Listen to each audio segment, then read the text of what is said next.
Thank you, Madam Speaker. My question is for the government representative in the Senate, and it is on the topic of affordability. Let me start by just painting the context of where we are. I note several measures in recent years to help make life more affordable. The Canada Child Benefit in 2016, the National Housing Strategy in 2017, the increase in the Canada Pension Plan in 2019, the National Childcare Program that went into effect a couple of years, and we're voting on that, or considering that bill now. Earlier this year, Parliament passed bills on the grocery rebate, the dental plan for children, and the disability benefit. All of these measures help Canadians in this affordability crisis. Maybe you can tell your government to talk a bit more about some of these measures that they have taken so that we have a better idea of what they have done. My question is simple. What other measures is the government planning? Would you consider price controls, perhaps on basic Canadian groceries, or working with provincial governments to have strong national rent control? Senator Gold. Well, thank you for your question.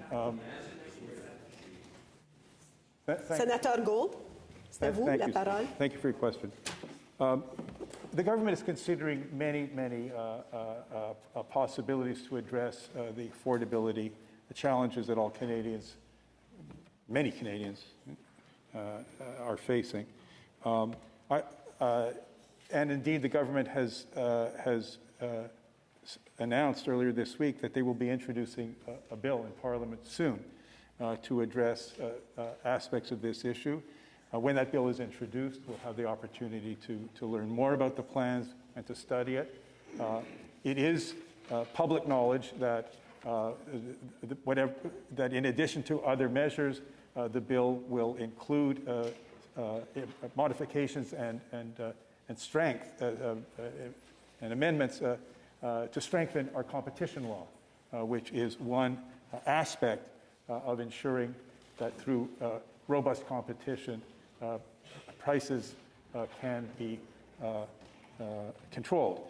But as for the specific question, all issues are being discussed, and when the government is in a position to announce further measures, whether through legislation or otherwise, it will be announced. Senator Cardozo. Thank you, Madam Speaker. And indeed, sooner rather than later would be nicer. For my supplementary, Senator Gold, let me just drill down a little further on the issue of housing with regards to affordability. At the Progressive Senate Group retreat earlier this week, we heard from housing experts who put forward several recommendations.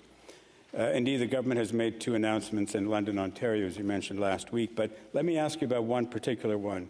Would the government consider measures such as requiring universities and colleges to ensure that they provide housing for all international students when they admit them? Senator Gold.